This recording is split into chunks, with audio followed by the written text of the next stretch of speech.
Pai de misericórdia e de amor, nós nos encontramos todos juntos agora para este estudo bendito junto à obra de Joana de Ângeles. Antes de tudo, nós queremos te dar graças, Senhor. Graças por mais este dia de vida, pela beleza da nossa vida, por tudo que temos e tudo que somos a cada instante, graças à tua divina misericórdia. Agradecer, Senhor, esta obra divina que está nas nossas mãos hoje, a oportunidade deste estudo, que com a ajuda de Jesus, dos benfeitores, dos amigos que nos amam a partir do mundo espírita, nós iremos compreender um pouco mais sobre nós mesmos, sobre o porquê da vida, sobre o sentido de tudo que somos. Pedimos, Senhor, que todas as vibrações de amor e de paz que aqui se manifestarão e que já estão se manifestando, em Teu nome, possa também envolver cada lar dos irmãos que estarão participando conosco através deste áudio, desta gravação. Que seus lares, onde quer que estejam, seja qual for o momento, essas vibrações os envolvam suas famílias na paz e no amor de Jesus. Oramos também, pedimos também por todos os lares na terra, pelos espíritos desencarnados em torno de nós e principalmente os que estão sofrendo, os sofredores, os que estão, Senhor, envolvidos pela angústia, pelo desespero, pela tristeza. Que todos sejam envolvidos em muita paz. E pedimos a presença, segundo a possibilidade e a vontade de Deus, a presença dos nossos mentores, destes que nos orientam, que possam nos auxiliarem neste instante de estudo, principalmente iluminando nossa irmã Ariane, que ela seja abençoada, para que esse texto possa trazer nas nossas vidas a todos nós, encarnados e desencarnados, paz de espírito, compreensão do sentido da vida, para melhor vivermos, para sermos mais felizes no hoje e no agora. Em Teu nome, Senhor. Muito obrigada. Que assim seja. Graças a Deus. Graças a Deus.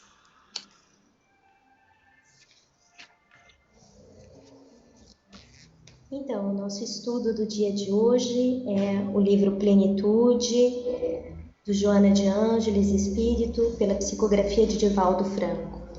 E o capítulo de hoje é o capítulo 2, né, que se intitula Análise dos Sofrimentos. Então, neste livro, antes de cada capítulo, tem um pensamento, né, uma frase, um pensamento de alguma personalidade, né? Então, antes desse segundo capítulo, tem a frase, eu vou ler, e depois eu já inicio a leitura do capítulo, e nós faremos, como habitualmente, a leitura do capítulo e depois a discussão, o trabalho e a discussão sobre esse capítulo. Então, os fenômenos da vida podem ser comparados a um sonho, a um fantasma, a uma bolha, a uma sombra, a uma orvalhada cintilante ou a um raio luminoso, e como tal, deveriam ser contemplados. Buda, o Sutra Imutável. Capítulo 2. Análise dos sofrimentos. Buda ensinava que a única função da vida é a luta pela vitória sobre o sofrimento. Empenhar-se em superá-lo deve ser a constante preocupação do homem.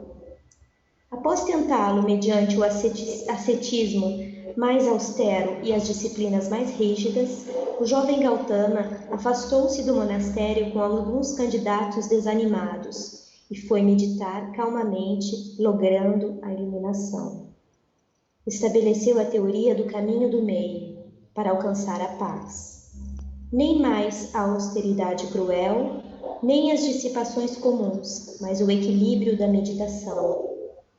Voltou-se então para a libertação dos homens e estabeleceu as 4 nobres verdades: o sofrimento, suas origens, a cessação do sofrimento e os caminhos para a libertação do sofrimento. Segundo as suas reflexões, o sofrimento se apresenta sob 3 formas diferentes: o sofrimento do sofrimento, o sofrimento da impermanência e o sofrimento resultante dos condicionamentos. O sofrimento do sofrimento é o resultado das aflições que ele mesmo proporciona. A dor macera os sentimentos, desencoraja as estruturas psicológicas frágeis, infelicita, leva a conclusões falsas e estimula os estados de exaltação emocional ou de depressão conforme a estrutura íntima de cada vítima. Apresenta-se sob 2 aspectos, físico e mental, na imensa área das patologias geradoras de doenças. Nesse caso, o sofrimento é como uma doença e resultado dela. As doenças, porém, são inevitáveis na existência humana, em razão da constituição molecular do corpo, dos fenômenos biológicos a que está sujeito, nas incessantes transformações. A abrangência da ação da matéria sobre o espírito, particularmente nos estágios mais primitivos, enseja sofrimentos constantes em face das doenças físicas contínuas e das distonias mentais frequentes.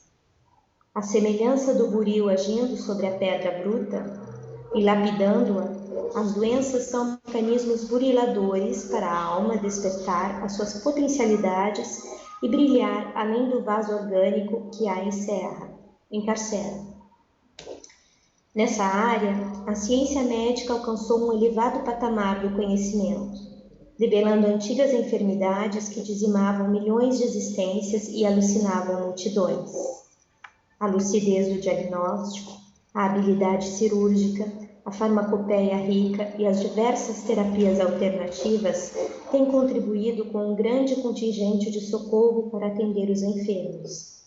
Embora os surtos periódicos de antigos males e o surgimento de outros que a imprevidência gera, essa conquista expressiva contribui para que tal o sofrimento seja atenuado.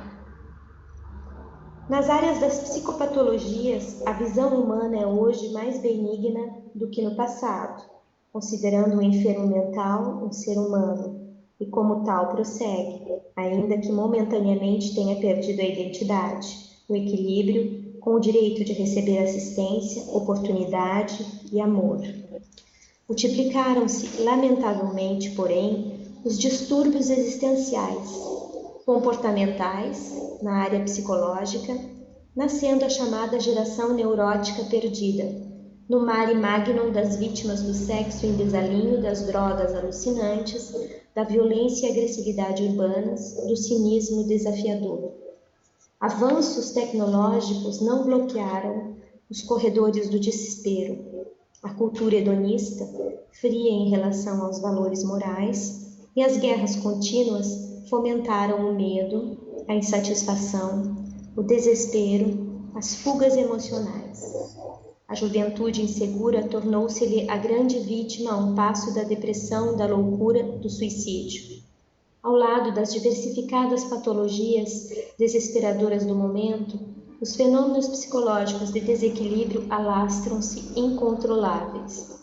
A mole humana passou a sofrer o efeito desses sofrimentos que se generalizaram. A doença, todavia, é o resultado do desequilíbrio energético do corpo em razão da fragilidade emocional do espírito que o aciona. Os vírus, as bactérias e os demais micro-organismos devastadores não são os responsáveis pela presença da doença, porquanto eles se nutrem das células quando se instalam nas áreas em que a energia se debilita. Causam fraqueza física e mental, favorecendo o surgimento da doença, por falta da restauração da energia mantenedora da saúde. Os medicamentos matam os invasores, mas não restituem o equilíbrio como se deseja. se a fonte conservadora não irradia a força que sustenta o corpo. Momentaneamente, com a morte dos micróbios, a pessoa parece recuperada, ressurgindo, porém, a situação em outro quadro patológico mais tarde. A conduta moral e mental dos homens, quando cultiva as emoções da irritabilidade, do ódio, do ciúme, do rancor, das dissipações, emprega o organismo, o sistema nervoso, com vibrações deletérias, que bloqueiam áreas por onde se espraia a energia saudável, abrindo campo para a instalação das enfermidades, graças à proliferação dos agentes viróticos degenerativos que ali se instalam. Quase sempre, as terapias tradicionais removem os sintomas sem alcançarem as causas profundas das enfermidades. A cura sempre provém da força da própria vida, quando canalizada corretamente. As tensões físicas, mentais e emocionais são igualmente responsáveis pelas doenças. Sofrimento que gera sofrimento. O homem, desde suas origens sociais, aprende a ter medo, a conservar mágoas, a desequilibrar-se por acontecimentos de somenos importância, desarticulando o seu sistema energético. Passa de um aborrecimento para outro, cultivando vírus emocionais que facultam a instalação dos outros, degenerativos, responsáveis pelo agravamento das suas doenças. Os condicionamentos, as ideias pessimistas, as crenças absurdas, as ações vexatórias são responsáveis pelas tensões que levam à desarmonia. Evitando essas cargas, o sistema energético imunológico libertará de doenças o indivíduo e a sua vida mudará, passando a melhorar o seu estado de saúde. As causas profundas das doenças, portanto, estão no indivíduo mesmo, que se deve autoexaminar, autoconhecer-se, a fim de liberar-se desse tipo de sofrimento. De imediato, há o prazer que gera sofrimento. O cotidiano demonstra que a busca insaciável do prazer constitui um tormento que aflige sem compensação.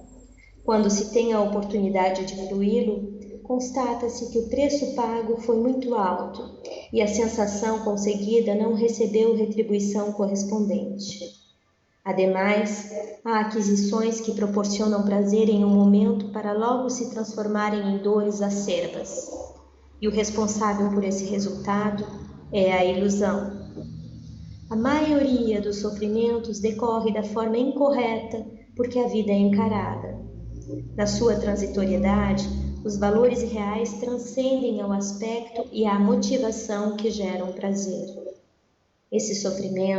Esse é o sofrimento da impermanência das coisas terrenas. Esfumam-se como palha ao fogo, atiçado pelo vento, logo se transformando em cinza, flutuando no ar. Para conseguir desfrutar de determinado prazer, o indivíduo investe além das possibilidades, constatando depois quantas dificuldades tem a enfrentar para manter essa conquista. A luta para possuir um automóvel último modelo expõe-no a compromissos pesados para o futuro. A imaginação estimula-o com a ilusão da posse para averiguar, passado o prazer, que não tem condições para preservar o veículo adquirido, ou os móveis, ou a residência. Enfim, tudo quanto é impermanente e brilha com atração apenas por um dia. Medidas as possibilidades sem sacrifícios, é factível constatar até onde pode aventurar-se, sem os riscos de sofrer dores e arrependimentos tardios. Essa visão correta, realista, que se adquire da existência, emoldura de harmonia. No entanto, a fantasia injustificada responde pelo choque inevitável com a realidade. Certamente, a cautela nas decisões não se pode converter em medo de agir, em cultivo do pessimismo para o futuro. São a ambição irrefreada, a precipitação, a falta de controle, que abrem espaços emocionais para o prazer que gera dor. Aí estão os vícios sociais e morais estiolando vidas, produzindo a lassidão dos sentidos e a médio, curto ou longo prazo, conduzindo à loucura, ao autocídio. São alguns deles o inocente cigarro de exibição no grupo social, como afirmação de personalidade, eliminação de tabu, respondendo por graves problemas respiratórios, cânceres, enfisemas pulmonares. O prazer etílico gerando dor de ressacas tormentosas, cirroses hepáticas, úlceras gástricas e duodenais, distúrbios intestinais e outros, além das alucinações que levam à violência, à depressão, à destruição de outras vidas e tudo quanto é caro, precioso, com resultados funestos. As drogas que escravizam, iniciando-se as dependências das primeiras tentativas que aparecem proporcionar o prazer, estimulando a alegria, a coragem, a realização, vitórias fugidias sobre os fortes conflitos psicológicos, logo se convertendo em desgraças às vezes irremediáveis. O engano de considerar-se invencível, superior, provando desconhecimento da fragilidade e da impermanência do conjunto que o constitui, especialmente de seu corpo, faculta ao ser prazer mentiroso, desperta sob grande sofrimento. Ninguém escapa às estruturas que constituem a vida, programada de forma a educar e estabelecer seus aprendizes, não a podem burlar indefinidamente. Enfrentar as vicissitudes e superar os valores indicativos de prosperidade, de prazer injustificável, eis como poupar-se ao sofrimento. É certo, um número significativo de prazeres se apresenta, sem riscos de converter-se em fatores. O sofrimento, portanto, quando se tem dele consciência, é facilmente evitável. O sofrimento resultante do condicionamento abarca a educação incorreta, a convivência social pouco saudável, que propiciam agregados físicos e mentais contaminados. A escala de valores para muitos indivíduos apresenta-se invertida, tendo por base o imediato, o arriscado, o vulgar e o promíscuo. É transitório, a força como relevantes para a vida. Os seus agregados, sob altas cargas de contaminação, possuem sofrimentos físicos e mentais duradouros. As festas ruidosas que atraem a atenção, as companhias jovens e irresponsáveis despertam interesse, as conversações chulas produzem galhofa, que são satisfações de um momento, responsáveis por sofrimentos de largo porte. Ao mesmo tempo, a contaminação psíquica e física, derivada dos condicionamentos doentios dos grupos sociais dos indivíduos, promove sofrimentos que poderiam ser evitados.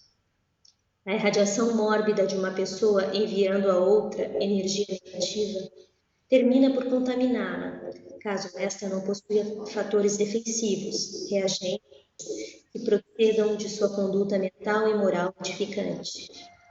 O homem vive na Terra sob a ação de medos, da doença, da pobreza, da solidão, do desamor, do insucesso, da morte.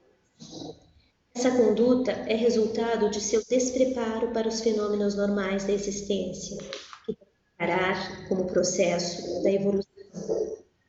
Herdeiro da própria consciência, é também legatário dos atavismos sociais, dos hábitos enfermos, quais se destacam esses pavores que resultam das superstições, desinformações e ilusões ancestrais, formando condicionamentos perturbadores. Absorvendo e impregnando-se desses fatores negativos, os sofrimentos apresentam-se-lhe inevitáveis, produzindo distúrbios psicológicos, mentais e físicos por somatização automática. A educação calcada nos valores éticos morais, não castradora, que estimule a consciência do dever e da responsabilidade do indivíduo para com ele próprio, para com o seu próximo e para com a vida, equipa-o de saúde emocional e valor espiritual para o trânsito equilibrado pela existência física. Esse conhecimento prepara para que saiba selecionar o que lhe é útil e saudável, ajudando-o no crescimento interior para a sua realização pessoal. Enquanto este discernimento não se transformar em força canalizadora para o seu bem, o indivíduo experimentará o sofrimento resultante do condicionamento, que advém dos agregados físicos e mentais contaminados. Fim do 2º capítulo. Muito obrigada, Ariane. É um prazer, sempre um prazer fazer essa leitura, né? Linda, ela é maravilhosa, né? É. Então, o que ela fala nesse capítulo é sobre a análise do sofrimento mesmo, né? Da onde vem o sofrimento? O que é esse sofrimento, né? Então, esse capítulo ele está baseado nas 4 nobres verdades, né? Estabelecidas pelo Buda, como ela fala no início: o sofrimento, suas origens, a cessação do sofrimento e os caminhos para a libertação do sofrimento. E mais especificamente, falando sobre o sofrimento que se apresenta de 3 formas diferentes, né? Que seriam o sofrimento do sofrimento, o sofrimento da impermanência e o sofrimento resultante dos condicionamentos, né? Então, o sofrimento do sofrimento seria o sofrimento resultante, né, de alguma dor, alguma causa de sofrimento. O sofrimento da impermanência é o sofrimento causado pela impermanência das coisas do nosso mundo material. E o sofrimento resultante dos condicionamentos é mais ligado à estrutura social e psicológica em que o indivíduo está inserido, né? Seria aquele que resulta da educação, né? Do meio social, né? Da cultura onde a pessoa está, dos hábitos, né? E nesse capítulo, então, a Joana vai desenvolver cada um essas três formas, né, de sofrimento, né? Vai desenvolver cada uma dessas 3 formas, começando então pelo sofrimento do sofrimento, né? Que é o resultado das aflições que o próprio sofrimento ocasiona, né? Fala sobre as doenças, sobre o progresso que a ciência já fez com os diagnósticos, com todas as evoluções nas áreas de medicina e nas áreas fins. Fala sobre as psicopatologias, que hoje, né, já existe muito progresso, né? O doente mental já tem condições de ser bem tratado, já tem direitos assegurados. Mas fala também que multiplicam-se as doenças existenciais e comportamentais, né? Que se nós fazemos parte de uma geração neurótica, com muita violência, muita agressividade urbana, muito cinismo, né? Que esses avanços tecnológicos não bloquearam, né, essa cultura hedonista, a insatisfação, as fugas emocionais, o desespero. Então, que essas patologias, né, ficaram ainda mais diversificadas, né, essas patologias psicológicas. Mas que sempre essa doença é um resultado de desequilíbrio energético, em razão da fragilidade emocional do espírito, né? Que esse espírito dentro do contexto acaba acionando, acaba fazendo com que essa fragilidade emocional cause desequilíbrio no corpo físico, através de vírus, bactérias, que são organismos que debilitam, que se instalam e debilitam o corpo físico, mas que a principal causa é a fraqueza mental, física e mental, né? Que favorecem o surgimento da doença, né? Por falta da energia mantenedora da saúde. Mas da onde que vem essa energia que mantém a saúde? Eu acho que a gente poderia tentar aprofundar essa parte quando ela fala que as doenças têm origem no espírito, né? Que é o espírito que é o desencadeador das doenças físicas. A gente poderia tentar analisar esse aspecto energético. Por que essa instabilidade emocional, psicológica do espírito vai causar um desequilíbrio energético e esse desequilíbrio energético vai acabar tornando propício o surgimento de doenças no corpo físico. Onde está a chave desse entendimento? Né? Porque depois ela continua falando, né, que mesmo com o tratamento, a morte dos micróbios, a pessoa parece recuperada, ressurgindo, porém, a situação em outro quadro patológico mais tarde. Que a conduta mental e moral de irritabilidade, de ódio, de ciúme, impregna o organismo, o sistema nervoso com vibrações deletérias que bloqueiam áreas por onde se extrai energia saudável. Né? Eu acho que aí a gente poderia tentar fazer um paralelo com alguns outros autores que já falaram sobre isso. Né? E tentar ir buscar em outros autores, como por exemplo André Luiz, Emmanuel, alguns relatos, algum caso descrito por eles que mostra evidentemente essa situação de irritabilidade atuando no corpo físico da pessoa, né? Eu lembrei do livro Missionários da Luz, de Francisco Cândido Xavier, né, ditado pela psicografia do espírito André Luiz. E o capítulo é o capítulo 4, sobre o vampirismo. E nesse capítulo nos é mostrado em detalhe o que se passa, né, em relação à origem desse desequilíbrio psíquico e como se manifesta, né, estas energias interiormente, em torno de nós, como é que essas formas, pensamentos vão criar vida, terão força mesmo para nos dirigir. Buda, ele deixou 4 grandes verdades, né? Então, a primeira verdade, como você falou, é a presença do sofrimento. A palavra Buda quer dizer estar desperto. Toda a filosofia do Buda, nós iremos compreender e nós iremos acordar o Buda que habita dentro de cada um de nós. E o que é este Buda que habita dentro de cada um de nós? É a consciência de quem nós somos no instante presente, a consciência do que nós estamos fazendo aqui nesta terra, reencarnados. O sofrimento existe, é uma realidade.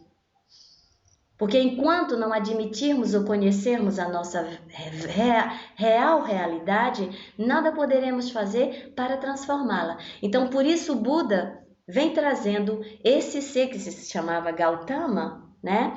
Ele vem e traz essa primeira realidade para cada um de nós. Ele diz, olha, o sofrimento faz parte do ser que está aqui na Terra. Para cada um de nós, o sofrimento existirá sempre.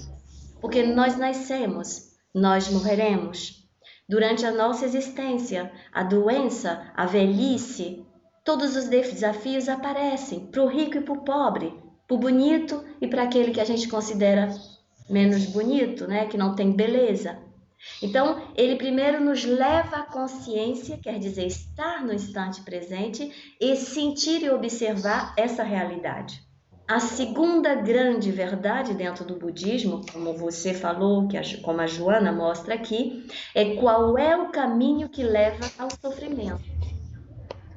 E o caminho que leva ao sofrimento, o Buda, dentro do budismo, nós iremos compreender que ele é gerado pelo nosso karma.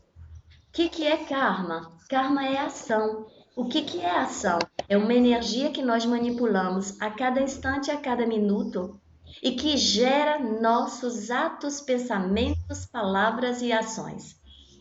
Aí nós chegamos na questão 23 do Livro dos Espíritos. Princípio inteligente. Por isso que a Joana vai fazer esse paralelo com o budismo. No caminho que leva ao sofrimento, quer dizer, para mim ver qual é o caminho que está me levando ao sofrimento, eu tenho que ter consciência de mim mesmo no instante presente.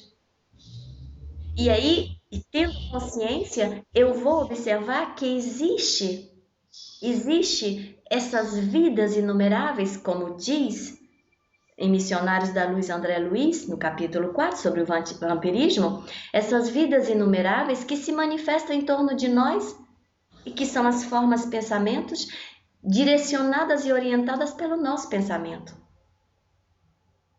Você quer falar um pouquinho mais sobre isso? Eu acho que aquelas duas questões que a gente já leu no capítulo anterior, né, as duas questões do Livro dos Espíritos que nos falam, né, sobre os elementos do universo e que nos falam, né, sobre a questão 23 e a questão 76, né? Uhum. Eu acho que esse capítulo 4 do Missionários da Luz, a gente consegue fazer um paralelo com essa questão número 23, entre essa questão número 23 e essa questão 76, né? Uhum. Princípio inteligente que está em todas as coisas e do espírito individualizado. Porque a partir do momento que nós somos um espírito individualizado, que nós estamos em um corpo físico ou não, mas que nós temos a capacidade de pensar, capacidade de raciocinar, nós já estamos manipulando, né, esses elementos da natureza, né, além da matéria visível que a gente possa verificar, né, com os nossos sentidos, nossos 5 sentidos físicos. Então, os nossos pensamentos, os nossos atos, as nossas emoções, o nosso estado psicológico como um todo, também manipula e gera, né, transforma esses seres que fazem parte do universo, né, que são os princípios inteligentes que estão em tudo e em todos os lugares, né, inclusive nas nossas células, nos nossos corpos. Nós estamos mergulhados nos nossos pensamentos, né? E André Luiz, ele fala, a gente identifica muito isso nas obras, né? Nesse capítulo 4 sobre o vampirismo, as criaturas estão literalmente mergulhadas nos seus pensamentos, né? Porque é o pensamento que vai agir sobre todas as células do corpo, que vai agir internamente e externamente, né? O pensamento está associado às emoções, aos sentimentos, e essas emoções e esses sentimentos são como que vetores, né? Carregados de direção, carregados de sentido, carregados de formas, né? Então, se nós tivéssemos a capacidade, como alguns desencarnados possuem, de olharmos e vermos os pensamentos das pessoas, quão constrangedor não seria isso? Não é? Porque seria como se estar nu, desnudado em frente aos outros, né? Porque os pensamentos, eles têm forma, têm sentido, têm direção, né? São veículos vivos, né? Que se exteriorizam através de nós, mesmo que nós não possamos ainda enxergá-los, né? Mas quantas pessoas sensitivas já podem perceber isso? Não é verdade? É verdade. E quantos relatos nós temos, né, dentro de casos de mediunidade, onde os pensamentos, as situações são veiculadas através do pensamento como se fossem uma tela, né? Nós temos hoje essas nossas telas de computador, tela de televisão, né? Uma tela como se fosse uma tela de verdade que veicula, né, aquele pensamento com forma, com animação. Isso tudo são seres, né? São seres, digamos, princípio inteligente, que são manipulados, né? Com outra dimensão, numa outra matéria mais sutil, veiculando, se exteriorizando através de uma outra matéria mais sutil, que os nossos 5 sentidos ainda não percebem, mas na realidade não deixam de existir, existem. Não é porque nós não vemos que eles não existem, eles existem. E o mais importante disso é que, mesmo não vendo, né, nós sofremos as consequências. Nós manipulamos, temos a responsabilidade dessa manipulação, consciente ou não, e ainda vemos e ainda sofremos as consequências, né, dessa manipulação, né, da irritabilidade, enfim, de todas esses nossos humores, dos nossos comportamentos viciosos ou não, das nossas coisas. Parece muito, né, uma vez que eu não sei se eu vou relatar bem, mas que é um relato que eu li em um livro do Emmanuel, onde o Chico, sobre a vida do Chico Xavier, onde ele estava muito apressado e tinha uma mulher querendo falar muito com ele, né? E ele estava muito apressado. E o Emmanuel disse para ele: atende ela, né? Vê o que ela quer. E ele acabou perdendo o ônibus para atender a mulher e falou com ela, viu o que ela queria. E quando ela foi embora com o coração aliviado. Ela olhou para trás e disse para ele: muito obrigado. E o Emmanuel disse para ele: agora olha e verifica o que está saindo da boca dela, o que está saindo da expressão dela, né? E na verdade ele viu que na expressão dela saíam como que partículas luminosas que chegavam até ele, né? Então esse é um exemplo simples que nos mostra o que acontece com a exteriorização dos nossos sentimentos, dos nossos pensamentos. Ali foi uma expressão verbal, muito obrigado, né? Mas imagina se fosse um caso contrário, né? Uma pessoa que olha para outra com sentimentos menos interessantes, menos nobres, né? O que acontece com essa pessoa que recebe esses raios, essas partículas que são emitidas pelo outro. Então eu acho que isso tudo, exemplos do que a Joana está falando aqui, nós encontramos na literatura, nos relatos mediúnicos ou não, vastos exemplos disso, né? E nós já temos condições de, com essas duas questões do Livro dos Espíritos, né, a questão 23 e a questão 76, compreender que tudo na natureza é vivo, é vida, né? Mesmo a matéria que nos parece inanimada, né? Nós manipulamos a matéria, nós temos condições hoje de transformar, de realizar tudo com todo o progresso que a gente tem na ciência, manipular a matéria. E também manipulamos essa matéria mental e emocional, de que nós somos feitos e que se exterioriza através de nós. Eu vou ler, se você me permitir, a questão 89 do Livro dos Espíritos. Sim, por favor. Ela diz o seguinte, questão 89 do Livro dos Espíritos. Os espíritos gastam algum tempo para percorrer o espaço? Sim, mas fazem-no com a rapidez do pensamento. Questão A. 89A. O pensamento não é a própria alma que se transporta? Resposta. Quando o pensamento está em alguma parte, a alma também aí está, pois que é a alma quem pensa. O pensamento é um atributo. É porque o pensamento é um atributo. Então, se ele é um atributo, ele provém daquele que tem o atributo, que é o espírito. A partir do momento que o pensamento é um atributo, ele se exterioriza desse ser que tem esse atributo, né? Então, o pensamento também tem forma, também tem direção e também tem sentido. Embora nós não vejamos, é como se nós estivéssemos dentro do nosso cérebro antenas emitindo, né, gerando, emitindo e captando pensamentos o tempo inteiro. O Leon Denis, no livro O Problema do Ser, do Destino e da Dor, no capítulo 24 do pensamento, ele efetivamente explica em detalhes o poder do pensamento, né? Como você está explicando, como a Joana diz. Quer dizer, quando nós pensamos, são vidas inumeráveis que nós estamos orientando e dando uma ordem, direcionando em qualquer parte. Então, a partir do que você acabou de explicar, eu vou usar um exemplo só para a gente né, fixar ainda melhor a lição. Então, se compreendemos bem, vamos supor que eu esteja triste ou magoada com alguém, com uma pessoa, mas eu não tenho nenhuma consciência da força e do poder do meu pensamento. Meu pensamento começa a ir em direção àquela pessoa que me magoou, que me deixou triste ou que eu tenha feito.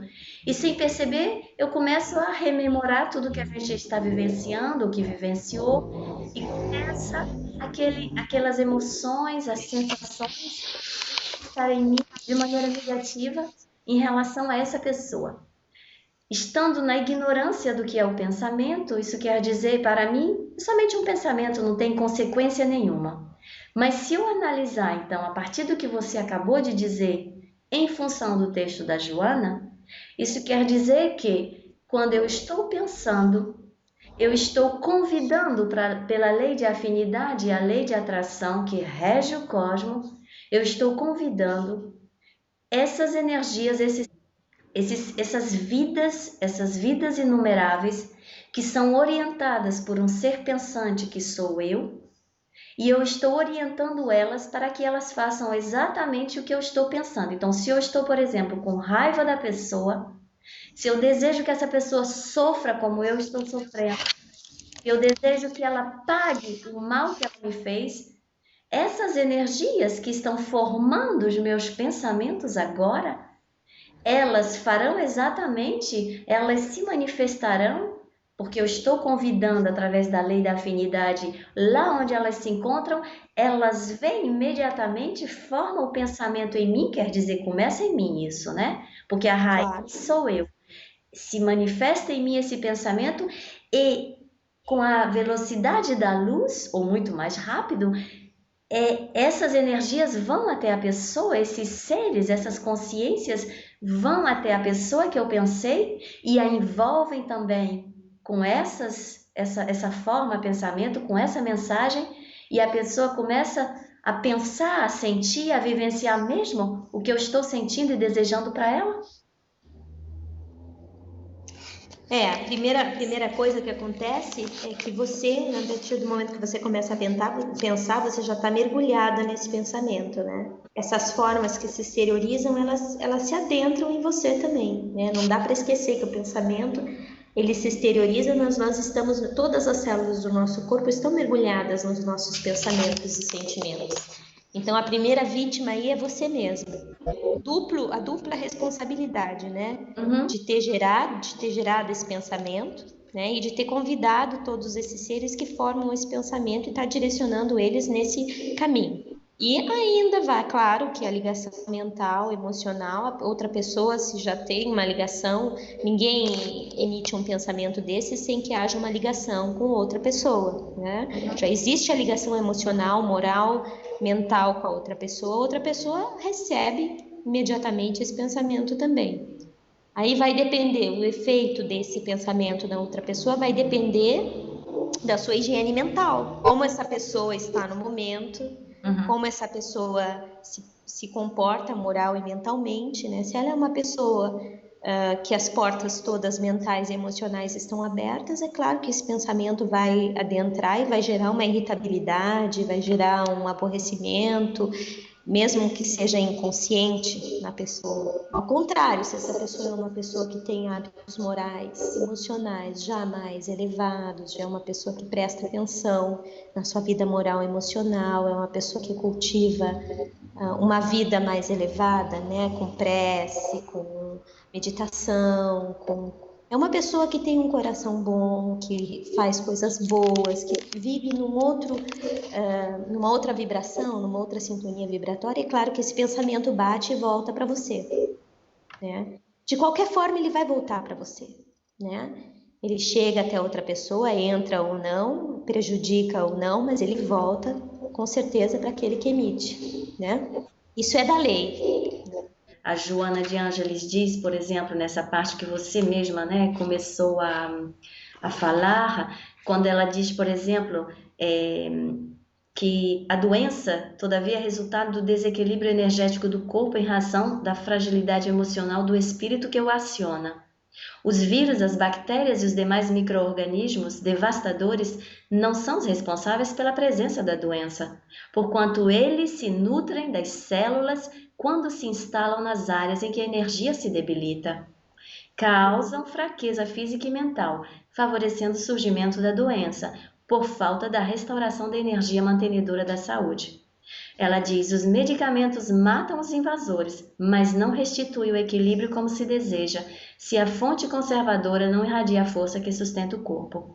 Então, nesse caso, exemplo que a gente acabou de dar, isso quer dizer que aquela pessoa que odeia, a pessoa que tem mágoa, a pessoa que deseja estar sempre em estado de cólera, por exemplo, isso quer dizer que ela mesmo está manifestando, alimentando, criando as doenças em seu corpo físico, mental, emocional, ao infinito.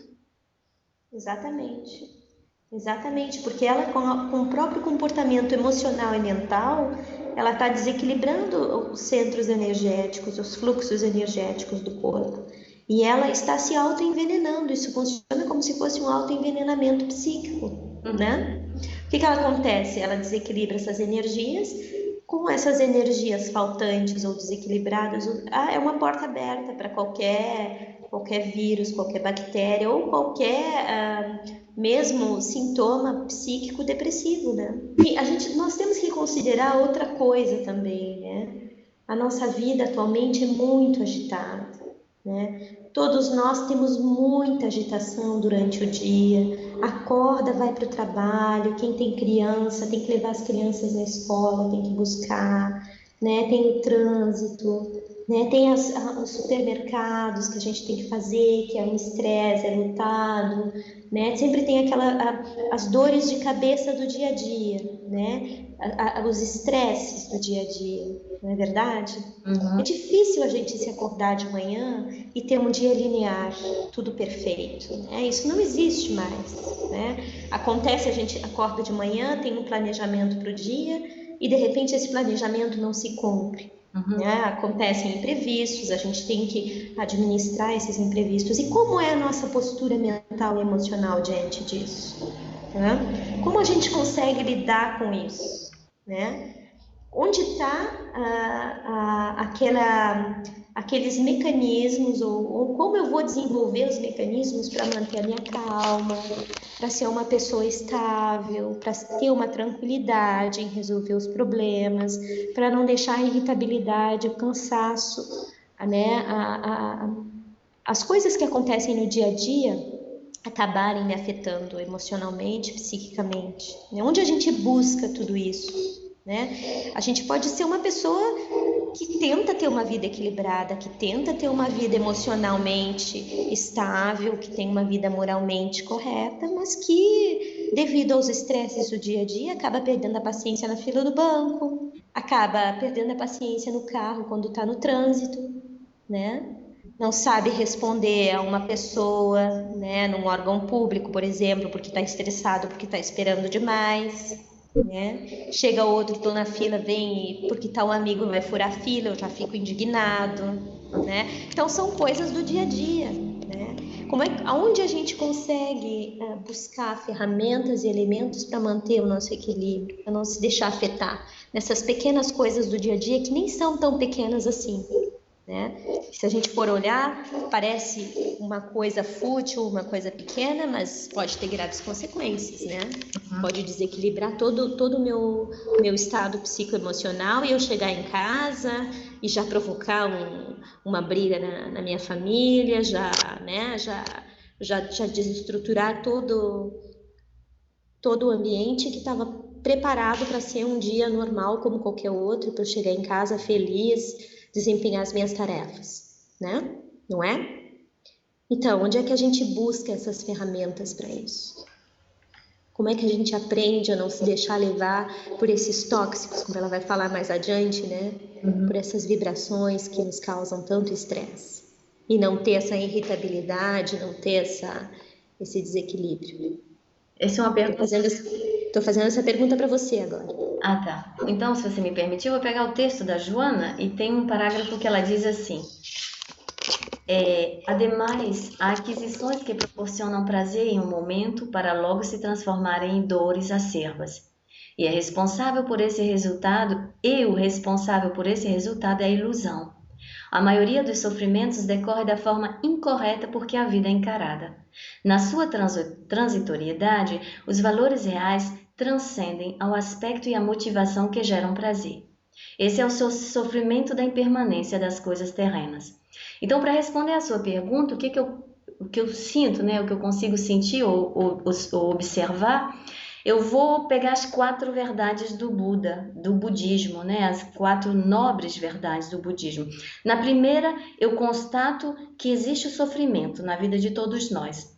Na segunda grande verdade, eu descubro qual é o caminho que leva ao sofrimento. E sou eu mesmo que sou o responsável por esse sofrimento. A Joana também fala desenvolvendo isso. Eu passo com minhas ações, eu crio o meu próprio destino a cada dia, a cada instante. A terceira nobre verdade do budismo, e eu vou lê-la aqui novamente porque elas são lindas, são maravilhosas, merecem que a gente estude muito. A primeira, o sofrimento. A segunda, suas origens, o caminho que leva ao sofrimento. A terceira grande nobre verdade, a cessação do sofrimento. E a quarta, os caminhos para a libertação do sofrimento. Então, na terceira grande verdade, nobre verdade do budismo, nós sabemos que existe um caminho para a cessação do sofrimento. E usando esse caminho a gente chega à quarta. Então, sem a segunda, nós não teríamos a terceira grande verdade. Porque quando a gente está na segunda, nós estamos desconectados com a terceira verdade, que é o caminho que cessa o sofrimento, que acaba com o sofrimento. Então, o que acontece? Respondendo à sua pergunta, eu pegaria o que diz o Buda, porque diz o Buda, diz Kardec, diz Joana de Ângeles, Leon Denis, Chico Xavier, através desses espíritos que os orientaram. Nós temos escolhas a cada instante. No Evangelho segundo o Espiritismo, capítulo 11, item 13, a fé e a caridade, está bem claro lá no 3º parágrafo. Nós viemos à Terra, nós reencarnamos para trabalharmos moralmente, para tornar-se melhor moralmente. E tudo que existe na Terra, tudo que nos é oferecido é bendito, mas deve ser utilizado pelo espírito, pelo ser, pela individualidade, pelo ser imortal. Esses instrumentos na Terra devem ser utilizados para o seu progresso moral. Então, qual é o aprendizado para cada um de nós? Como nós conseguimos evitar tudo que você nos demonstrou? Fazendo escolhas no instante presente. O ontem já passou, o amanhã chegará e quando ele chegar vai ser o presente. O único meio de construir alguma coisa é estar consciente do aqui e do agora. Então eu me levanto pela manhã, eu sou mestre da minha vida. Deus nos permitiu livre-arbítrio. Por mais que a vida esteja a 1000 a hora, eu sou mestre da minha vida. Ou eu aceito a proposta do mundo e dos outros, ou eu aceito a minha própria proposta, olhando para mim, estando consciente de tudo que está em torno de mim, e aí eu escolho pela manhã, segundo Joana, segundo Miramês, segundo Leon Denis, por exemplo, eu vou escolher pela manhã um pensamento, uma virtude, algo que seja muito bom e que eu queira ir nessa direção. Então, por exemplo, vamos supor que eu tenha necessidade de calma, ou que eu tenha necessidade de ser uma pessoa mais amorosa, uma pessoa mais serena. Então, pela manhã, eu vou dar alguns minutos para mim mesma, para pensar nestas virtudes, para introjetá-las interiormente pelo meu pensamento. O pensamento é criador. O pensamento tem poder, você acabou de explicar. Então, se eu penso, eu estou convidando energias, consciências, seres que estão no universo em torno de mim e que já conhecem essa proposta. Então, eu convido essas energias pelo meu pensamento para que entrem no meu universo e que elas me dominem. Como a gente falou sobre o exemplo negativo, agora falando sobre o positivo. E essas energias, elas vêm e elas vão se manifestar. Esse pensamento se manifestará primeiro em mim. Durante o meu dia, Os espíritos amigos nos convidam, tal como Joana, a que a gente pense na mesma proposta. Temos que voltar ao pensamento, ao mesmo pensamento, muitas vezes, não é de vez em quando. Para que você hoje manifeste a sua profissão, para que um médico, um enfermeiro, uma secretária, secretária de uma casa, para ser mãe, para ser pai, nós passamos há muitos anos vivenciando as mesmas experiências, estudando as mesmas coisas, voltando às mesmas lições para podermos termos acesso ao conhecimento, para manifestarmos o conhecimento dentro de uma profissão. Então, da mesma maneira, nós queremos adquirir uma virtude, nós devemos pensar, começar pelo pensamento, pensar constantemente nela, voltar ao mesmo pensamento. E essas energias se manifestarão. Então eu acredito que, inclusive é o que o Buda fala também, porque nas 4 nobres verdades ele quer o seguinte, ele vai nos ensinar o quê? Você vai despertar a consciência, viver no instante presente e você vai ser mestre das suas palavras, dos seus pensamentos, das suas ações e sentimentos. Você pensou mal, imediatamente você toma consciência e você decide de pensar corretamente. Aí vem o Miramês, por exemplo, a própria Joana, ensinando como a gente pode fazer isso. Então, por exemplo, um dos ensinamentos, eu vejo no instante presente que eu pensei mal, ou que eu estou a 1000 a hora, ou que estou zangada, estou em estado de cólera. Nesse instante, eu envolvo esses pensamentos em amor. Eu envolvo esses sentimentos, essas sensações, porque eu não sou essas sensações. Essas sensações, essas emoções fazem parte do universo que eu sou. Eu envolvo em amor e deixo elas voltarem para a sua origem, que seja em mim mesma ou que seja criadas por outras pessoas, por outros seres, por outros seres pensantes. Então eu acredito muito nessa dinâmica, que não é nossa, mas aprendida com esses irmãos, né, maiores. O que que você acha? Não, eu acho que é completamente por aí. Eu acho que é esse o caminho, né? E por mais desafiador que possa parecer, a gente sempre tem que iniciar, né? Vou fazer uma vez, não vai dar certo, mas eu vou continuar, vou insistir até que eu consiga, né?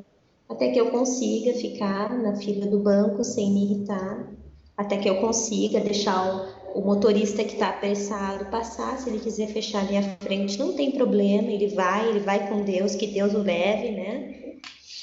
E eu não vou repetir as palavras do Divaldo aqui. Vai, meu filho, que você encontra um poste pela frente. Não é isso, né? A gente vai desejando, trabalhando na consciência, no espírito, para encontrar, para manter uma estabilidade emocional e psicológica. Né? Mas eu acho que existem ferramentas hoje que nos permitem já, como você disse, a partir do momento em que a gente se acorda, de ter uma proposta para o dia e de manter essa proposta, né? De manter essa proposta através da meditação, através do pensamento, né? Através de um recurso também externo, que pode ser um floral, né? um fitoterápico, um floral, algo que uma terapia, né? A terapia do passe, uma terapia energética, que nos permita manter a nossa estabilidade dentro dessa proposta do, primeiro, nosso esforço próprio, porque tem que ser o nosso esforço próprio, né? Você tem que exercitar essa vontade, esse esforço de caminhar naquela direção daquela virtude, daquela falha, né? De sanar aquela falha de pensamento, de emoção que você tem, né? Ou que pelo menos você acha que não está correto, né? Então, primeiro tem que ser o esforço próprio, como você explicou, né? Você é mestre de você mesmo, você tem que fazer o seu esforço. Mas você também pode buscar um recurso como o passe, como uma água frutificada, como um floral, né? Uma terapia que permita que, além do seu esforço próprio, você, né, trabalhe, tenha uma ajuda nos momentos importantes, para seguir nessa direção. Não é verdade? Sem dúvida, Ariane. Você me fez pensar em duas coisas que a Joana de Ângeles fala, que são ensinamentos maravilhosos, entre outros. A Joana diz em um dos livros, que vocês me perdoem, eu não estou lembrando agora qual deles, ela diz mais ou menos assim, talvez eu esteja, né, eu utilize algumas palavras minhas, mas é muito curto, mas é muito interessante. Ela diz assim: trabalha-te e tudo deflui disso. Tem muita coisa nessa frase. É muito, muito, muito profundo o que ela diz aí. É algo que vai nos pedir esse trabalho. Então, não esqueçamos a oração, o poder da oração.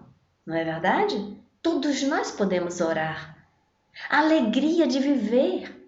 Não, nunca esqueçamos, a alegria de viver é uma energia. Essa energia é superior. Então, somos nós que no dia a dia, como você falou da meditação, do passe, da água fluidificada, nós temos a prece, nós temos a alegria de viver, nós temos conversas agradáveis. Então, através disso tudo, nós vamos fazendo escolhas e só através dessas escolhas vamos atraindo formas, pensamentos.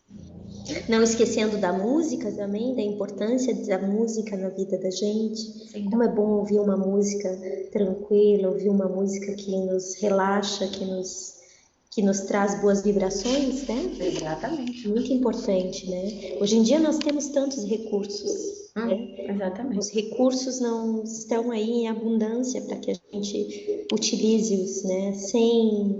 Sem contraindicações, esses recursos que são naturais, né? Que são recursos já complementares, né? Exatamente. Então, eu acredito que a gente poderia terminar hoje por aqui, mas que a gente continua esse estudo, porque esse capítulo é grande, tem vários outros temas que a gente não adentrou ainda. Então, nós continuamos esse estudo desse capítulo, né? Tem o sofrimento da impermanência, que nós não falamos, né? E tem o sofrimento dos condicionamentos, que também nós não falamos. Eu acho que nós poderíamos falar no próximo estudo. Nós queremos agradecer este momento, deste encontro maravilhoso, este encontro pelos caminhos da Joana, nossa querida Joana de Ângeles. Nós,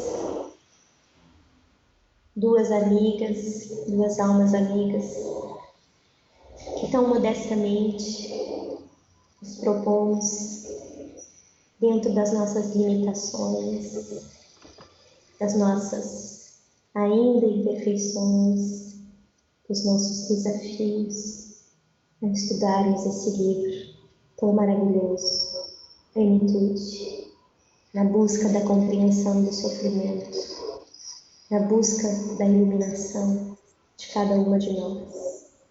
Nós agradecemos aos benfeitores espirituais, nossa querida Joana, pela tolerância, pelo amor incondicional, que sabendo dos nossos desafios íntimos, das nossas imperfeições, dos nossos estágios ainda vibratórios, não elevados, nos auxilia